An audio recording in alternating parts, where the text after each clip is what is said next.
Welcome to Modern Homestead, Alaska. I am Jessica, and today we are going to clean a couple of our stoves in order to prevent house fires, and we're going to take you along for this chore, even though it's one of our least favorite chores to do in the winter time. Today is a perfect day for it. We have sort of mild temperatures, therefore we can get these stoves cleaned out and not be freezing in the process. Let's get into it. Work.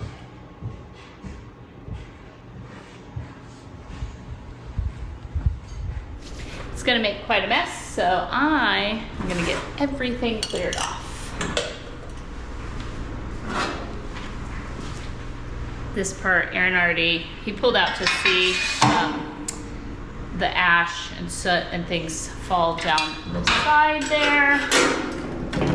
These off. Perfect time to pull these toppers and get them. These are enameled cast iron plates that sit on the top. Now is the perfect time for getting those cleaned up.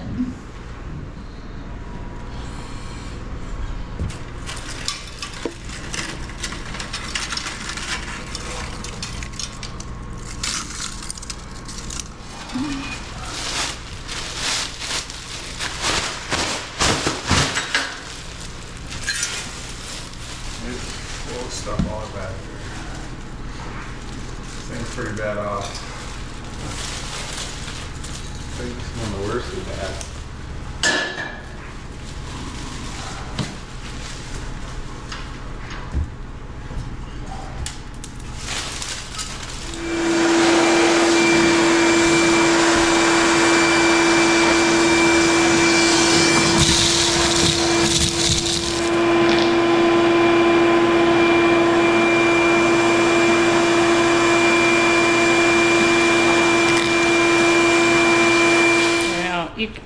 Shattering it all over the floor. The creosote buildup on these.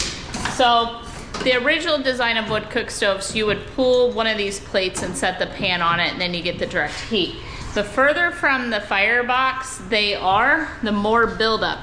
And as an example, this one is right next to the stovepipe, which means the stovepipe is doing the same thing. Let me show you.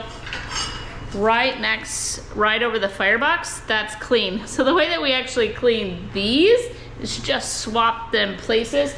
All of ours are the exact same size on our stove.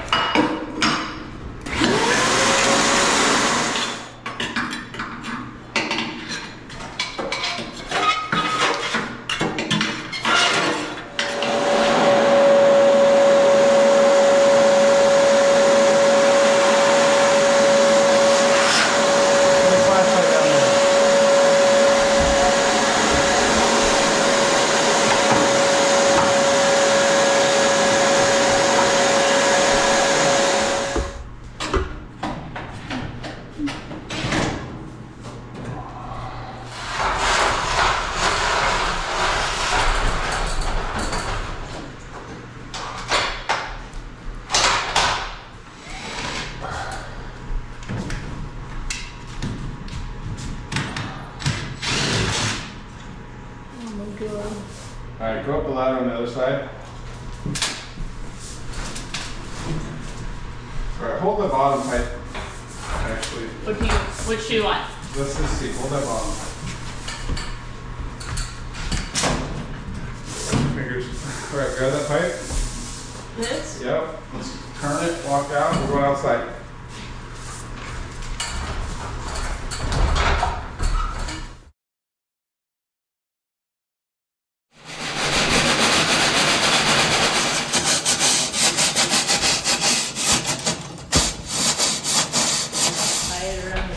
You want glove? You got glove on?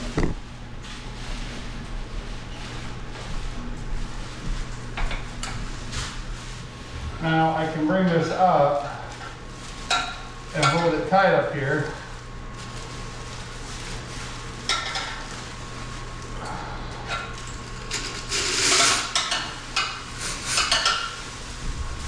See, that holds that up. The hard part is this hole has to be here. Up, up, up.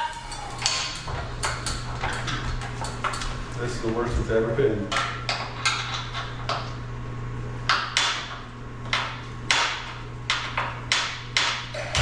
So all we're doing here is he just holds the trash bag to try to keep it all from coming into the house.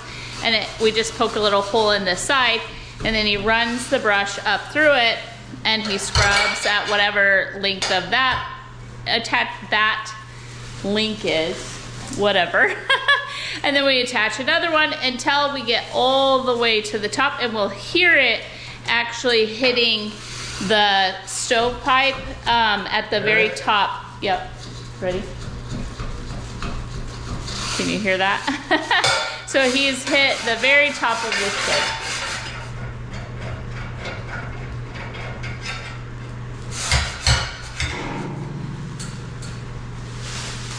Got it.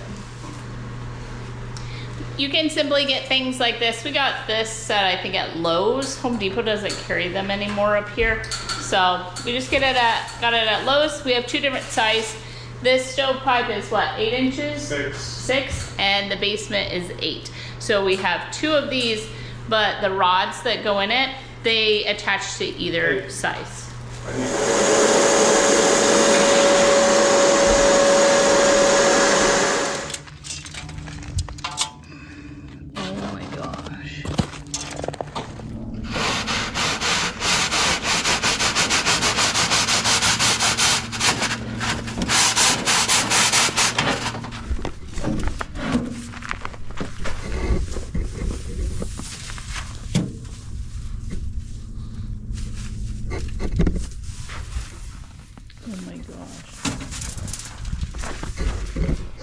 Yep.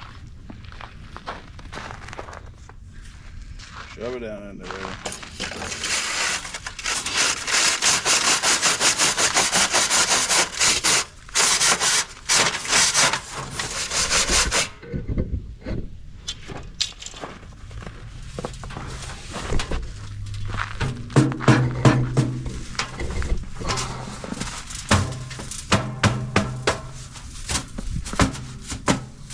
Oh, that's great fire starter. Huh?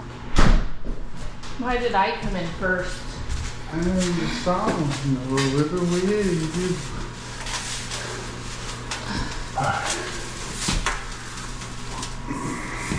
Oh, look at that going over your floor.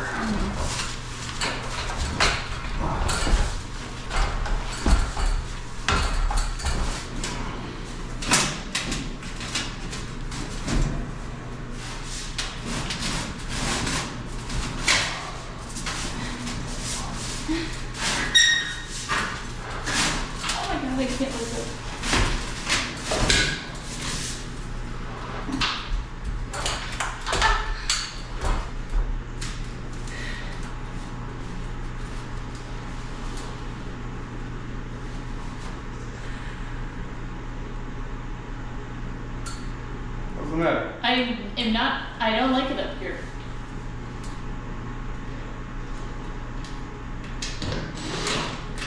Oh my god, seriously? Hold that, hold it.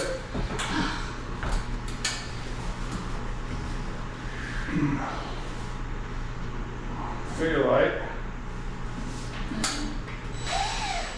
And then we just simply put back the stovepipe, and then Aaron screws it all together. What you saw outside coming out of that stovepipe, that is what causes house fires. And that is just kind of the nature of the beast with a wood cook stove in comparison to a regular wood stove. You are going to get a whole lot more creosote build up in your stovepipe than you would with like the Blaze King we have down in the basement. Regardless of the quality of stove, it is the way that the smoke is already cooling as it's traveling out. And this stovepipe is a whole lot shorter than the stovepipe from the Blaze King in the basement. So keep a good eye on all of that, and really have a good schedule if you do something like this, and have the ability or have someone pre-scheduled to do regular maintenance on stoves like this. That is the only way that you are going to prevent a house fire, is by being diligent and staying on top of it. All right, we have it done and all put back together. Erin just finished cleaning the fan. I didn't record any of that because I thought, oh, this will be simple and fast. It was not. So I'm going to scrub down, soap and water the whole wood cook stove. This is the perfect time to do it while it is completely cool. And Erin's gonna get set up, shut off the pellet stove, and we're gonna clean that next.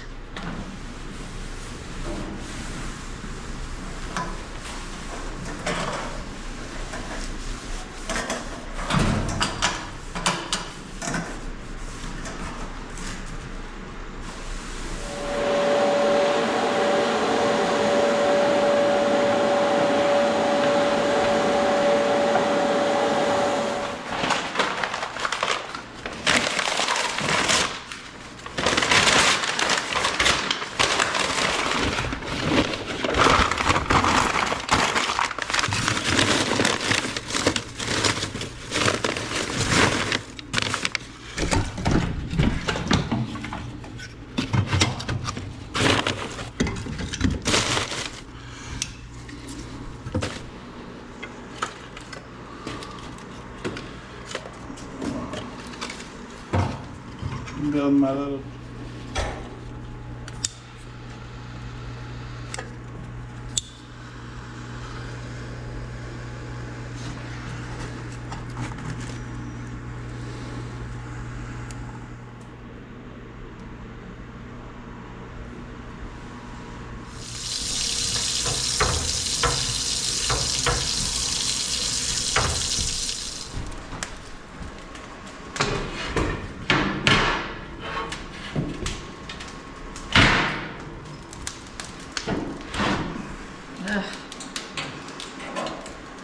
Can you help me?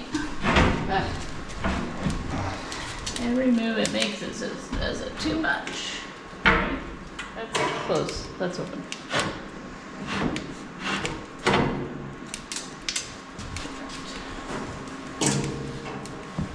We have this little eco fan. I like to scrub it up because it literally sits on there and it gets grease and dirt, and it just spins based off of the heat. So the heat does something. There's some little wires, but I just run it through the sink, scrub it a little. Remember to wash these things. So I got that all cleaned up, and as soon as the stove is hot enough, this fan will kick on and it helps push the heat around the house.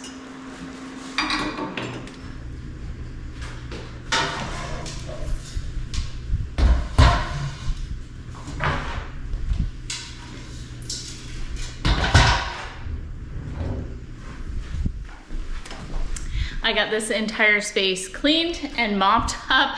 The fire is roasting. The fan is running. We've been able to get this loaded up, and the pellet stove has completely cooled. It's time to get to work on that one.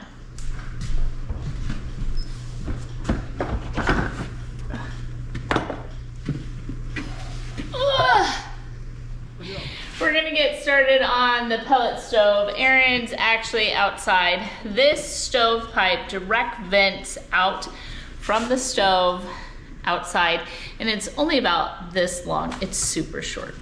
Am I coming downstairs? Yes. I thought I was doing it from inside. Well, you're gonna have to hand me the vacuum up here. I'm gonna have to hold up the vacuum. Yeah. All right, I'll be right down. All right, let's go help. On my way around the house, I'll make the point that even though this pellet stove will not build up or do any of the same things that the actual wood stoves do, it can still cause a house fire. So you do have to do constant regular maintenance to these stoves as well. So anything that burns, anything that has heat, even water heaters, all of that have to have regular maintenance. But anything that produces fire should be maintained a lot more frequently than probably what you're thinking.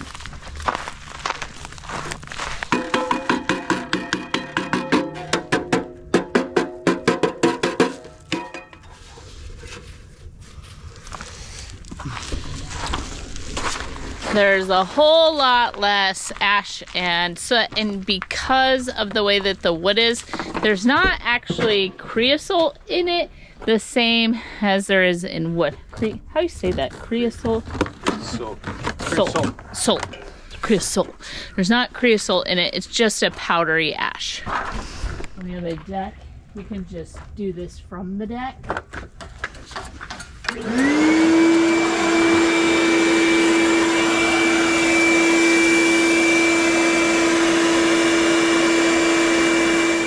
So while he cleans the exhaust out, there's actually 2 holes up there. The other one lets fresh air in, and then that's how that burns. But when it's not burning, it ices up. It gets super cold. Like you can actually feel the air coming in, but that's the air intake. That's how this stove breathes. And it's right over here. So that little silver thing right there next to where Aaron is cleaning out the stovepipe, that is the fresh air. And then it has a cover over the angles down so we don't get rain and snow inside of the house. And then there's like a little cover over it to keep like varmint or animals from getting inside.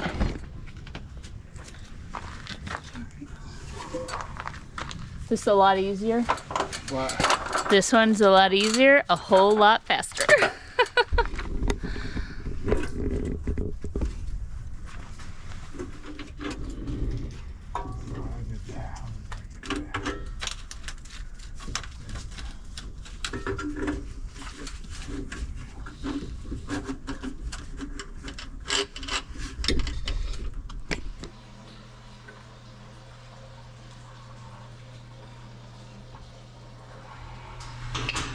So this stove has 3 side panels you gotta take off to access the guts of this machine. And then there's a couple access panels in there that you can suck out some of the debris out of as well to help clear the air lines. So the thing about fire, it's gotta have oxygen, so once it gets clogged up and it can't breathe no more, you don't have no more fire. So part of the deal here.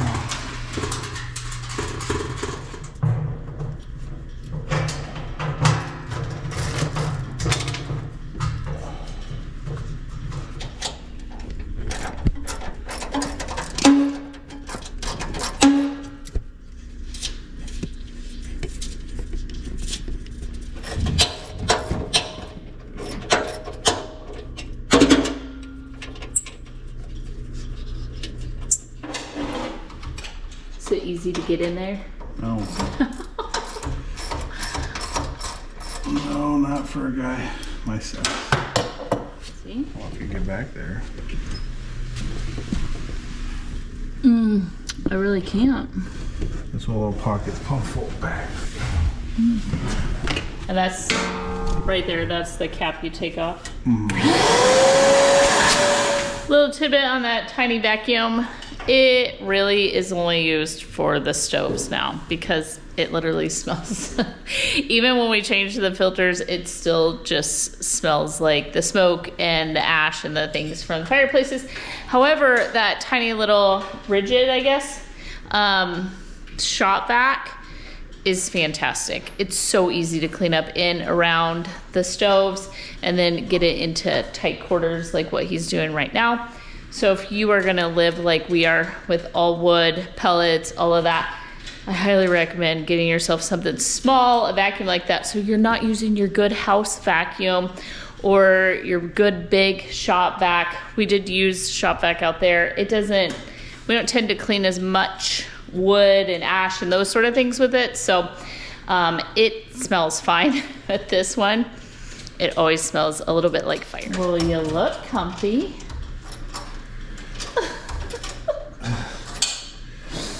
Looks ain't everything. That's just the way I look. Ain't that what they say? No, you just said, well, that's just how I look. Well, you look good.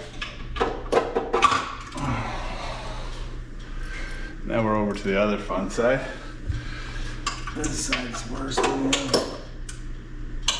I mean, the lighting's terrible. Let's see if we can't.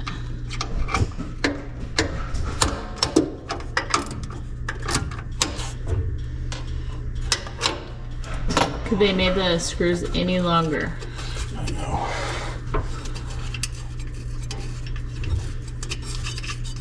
And that connects to the blower, and this blows the ash out.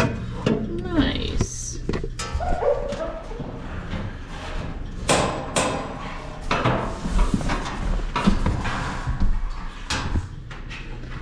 And now it goes back together. Yep.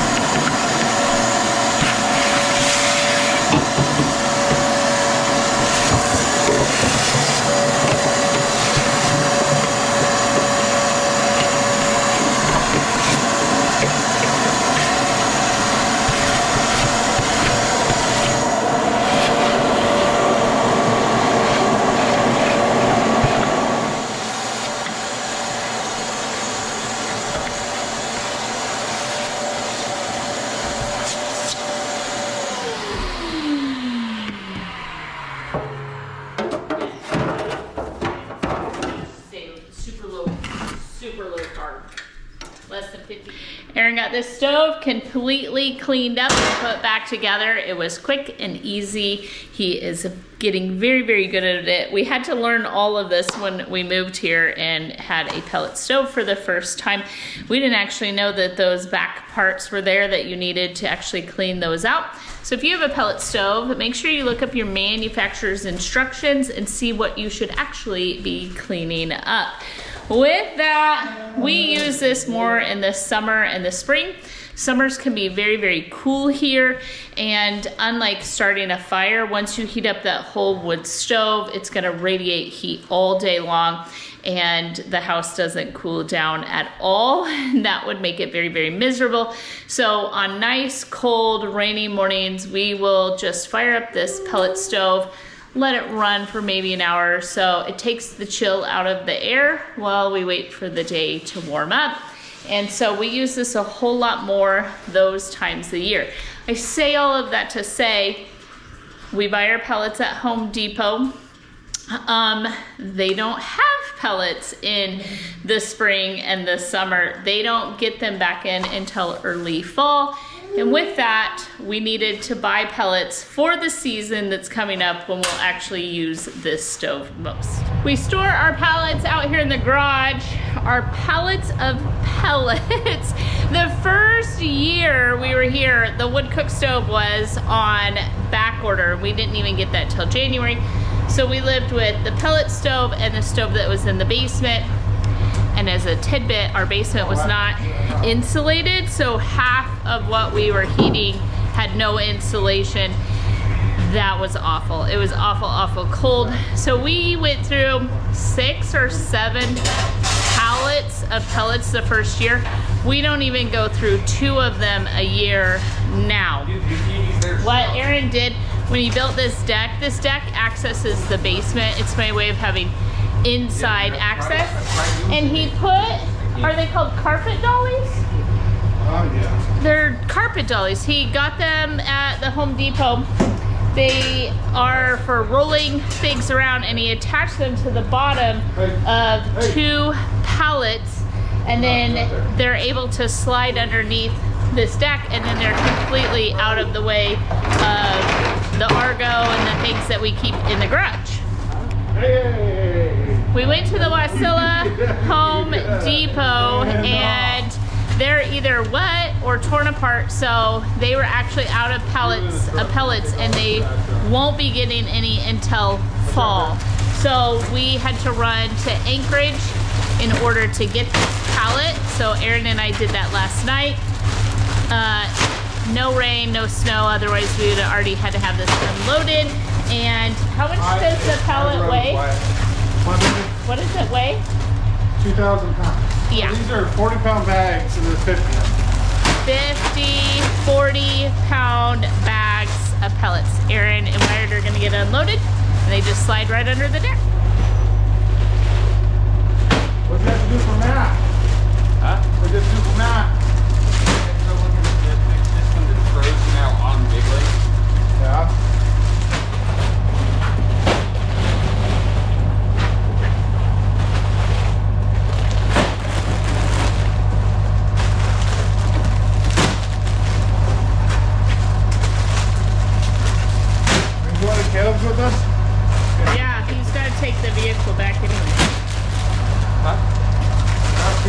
Caleb, right? Huh? Yeah. How much weight do they hold? Until they break.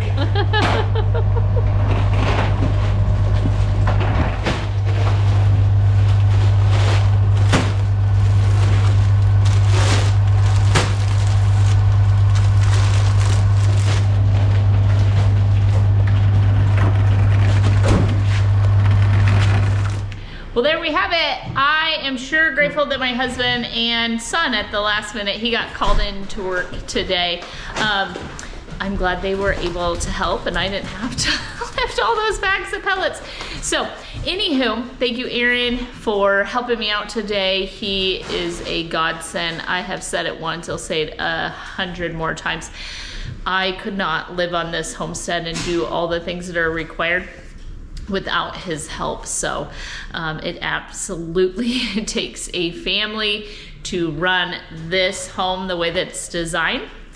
So thank you for hanging out with me. If you haven't yet, please hit that subscribe button, ring the bell, share the videos, leave comments. All those things help our channel to grow and they don't cost you anything. Free to you. And as always, I do hope that you have a fantastic week. I hope that you are blessed. And I hope that you find someone to be grateful for, a little helper bee, someone who has done something for you in the past, the present, or is just really, really good company. I hope you find someone to be thankful for today as well. So with that, I hope upon hope that I'll see you in the next video. Bye for now.